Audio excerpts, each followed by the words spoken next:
Hello everyone, I welcome you all to my YouTube channel being bookish. So यार, आज ICSE ने class 10th as well as class 12th दोनों के लिए marking scheme निकाल दिया है। और इस वीडियो में मैं सिर्फ क्लास 10th की जो मार्किंग स्कीम है उसे समझाने वाला हूँ थ्रू एन एग्जांपल। ऑल्दो जो मार्किंग स्कीम है थोड़ा कॉम्प्लिकेटेड है, थोड़ा सा ज़्यादा ही कॉम्प्लिकेटेड है, but I will try my best ताकि आपको एक शॉट में समझ में आ सके कैसे कैसे आपका जो मार्क्स है वो कैलकुलेट हो रहा है। उससे पहले मैं आपको एक थोड़ा सा हिंट देना चाहूँगा कि जो मार्क्स का कैलकुलेशन है ये आपका क्लास 10th पर भी थोड़ा सा डिपेंड्स है, थोड़ा सा क्लास 9 पे भी हल्का हल्का लिया गया है, और स्कूल का जो प्रीवियस ईयर का जो परफॉर्मेंस है वहाँ से भी थोड़ा सा मार्क्स उठाया गया। सो दो तीन कारण लिए गए हैं ताकि आपके जो मार्क्स है उसको कैलकुलेट कर सकें। सो मैं एक एक सिंपल एग्जांपल के थ्रू, जो भी यहाँ पर आईसीएसई ने बहुत सारे पॉइंट्स लिखे हैं जो आप यहाँ पर पढ़ सकते हैं आईसीएसई का ऑफिशियल वेबसाइट में जाके, तो वो सभी पॉइंट्स को मैंने थोड़ा सा एनालाइज किया, एक एग्जांपल लिया और इन सभी को थोड़ा सा मैच करते हुए मैंने एक बनाया है कि how these marks are getting calculated. So let's start with that example. सबसे पहले मैं आपको ये बता दूं कि जो सबसे पहला पॉइंट है कि बेस्ट ईयर फॉर स्कूल, ये जो लिखा हुआ है बहुत ही इंपॉर्टेंट पॉइंट है। ये क्यों इंपॉर्टेंट है? क्योंकि जो आपके स्कूल का जो तरफ से जो मार्क्स जुट रहा है वो किस ईयर का जुट रहा है ये आपको ये बताता है। जैसे कि यहाँ पर एक एग्जांपल लिया है कि 2015 से जो 2020 के बीच जो एग्ज़ामिनेशन हुआ था उसमें मान लेते हैं कि 2019 में जो स्टूडेंट्स अपीयर किए थे उनका जो मार्क्स है वो सबसे बेस्ट आया था, एक हिसाब से हम लोग मान लेते हैं। तो 2019 वाले जो बैच के स्कूल के स्टूडेंट्स हैं उनका जो एक एक सब्जेक्ट्स में जो मार्क्स आए थे रेस्पेक्टिव उनको कंसिडर किया जाएगा। ओके, तो इस चीज़ को याद रखिएगा कि बेस्ट ईयर फॉर स्कूल का मतलब क्या है। चलिए, सबसे पहला जो पॉइंट है टू कैलकुलेट स्टैंडर्ड डेविएशन, इसे मैं आपको एक छोटे से एकदम बहुत छोटे से एग्जांपल थ्रू समझाना चाहता हूँ। देखिए, जो स्टैंडर्ड डेविएशन यूज़ हो रहा है ये आपके जो मैंने अभी एग्जांपल दिया कि मान लेते हैं 2019 में जो स्टूडेंट था उनका सबसे बेस्ट आया था ये सब में, ठीक है। जो स्कूल का ओवरऑल बेस्ट परफॉर्मेंस था वो 2019 में था, तो वहाँ से लिया गया है, ठीक है। तो मान लेते हैं जो बेस्ट 5 सब्जेक्ट्स थे इंक्लूडिंग इंग्लिश, उसमें से ये 5 मार्क्स आए थे 70, 80, 85, 75 और 90।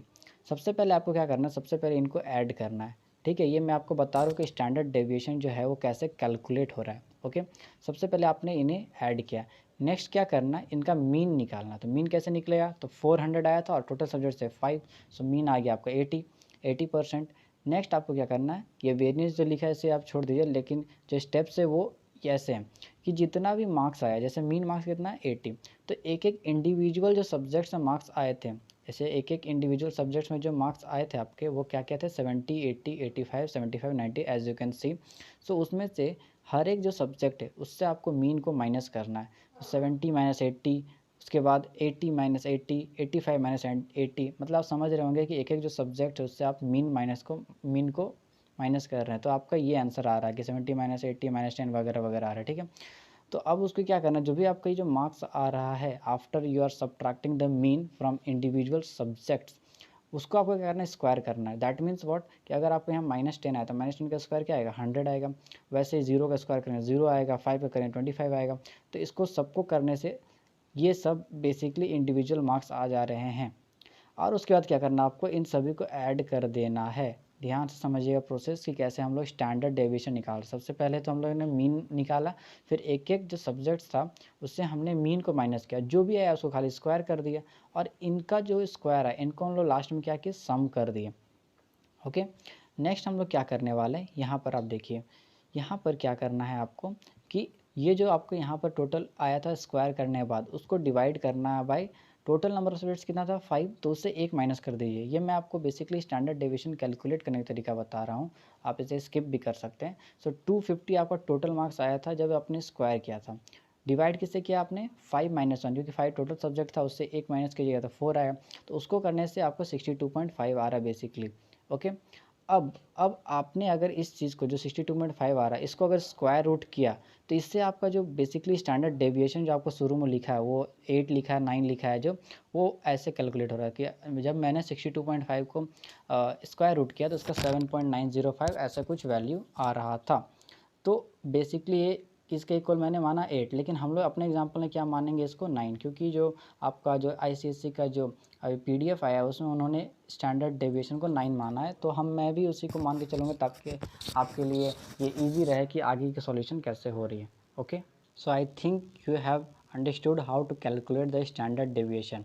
तो वही यहाँ पर लिखा, suppose in the year 2019 standard deviation उन्होंने माना है कि 9 आया है। चलिए अब आगे के पॉइंट्स देखते हैं उन्होंने कैसे कैलकुलेट करना सिखाया। Now suppose we observe that the average percentage marks that the students obtained in mathematics theory from the school in the year 2019 was 70।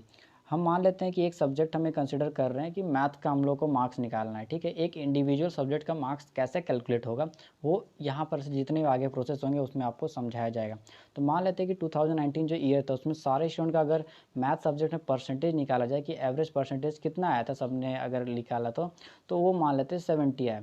तो वो हो जाएगा हम लोग का यहाँ जो यू लिखा है जिसे हम लोग अगर साइंस के टर्म बात करें तो म्यू बोलते हैं। तो ये हमारा बेंच मार्क एवरेज परसेंटेज कहलाएगा। ओके, सो इसमें हमें क्या कंसिडर किया कि ये 70 है, मान लेते हैं।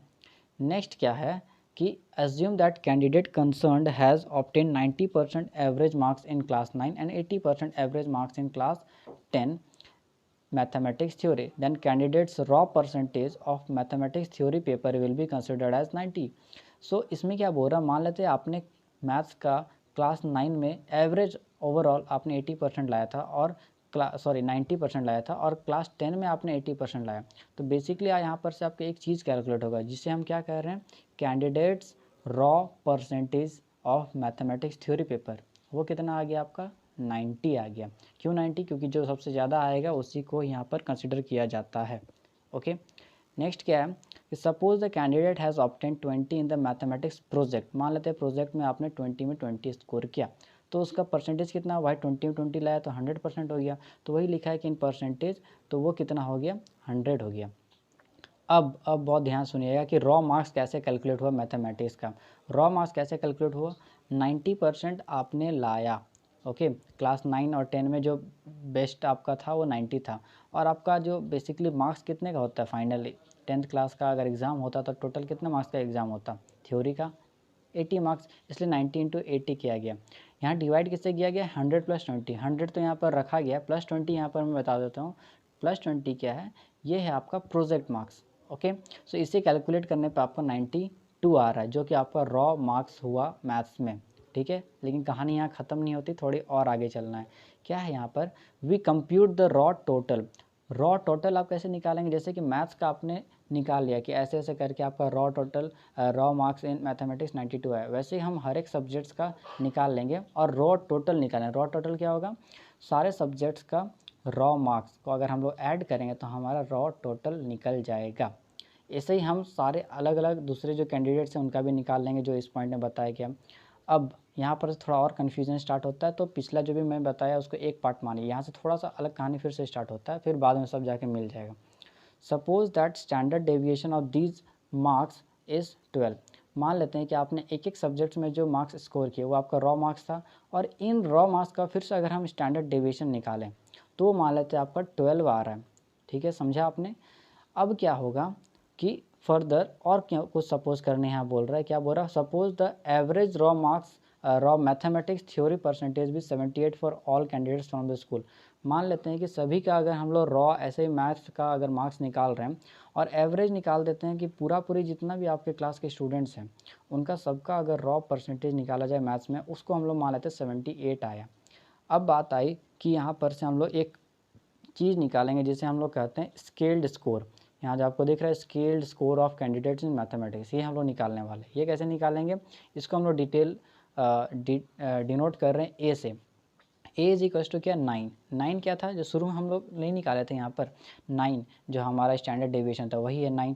और 12 क्या है, 12 है standard deviation of these raw marks. जितने भी रॉ मार्क्स आए उसमें से जो हमारा स्टैंडर्ड डेविएशन अगर हम सारे मार्क्स का निकाल दें तो वो 12 जो आ रहा है वही है आपका standard deviation of raw marks, तो इसलिए यहाँ पर 12 लिखा है। नेक्स्ट 90 क्या है यहाँ पर, पी रॉ। 90 क्या है यहाँ पर, 90 जो है जो आपका बेस्ट मार्क्स आया था 9 और 10 में, वो यहाँ पर 90 लिखा हुआ है।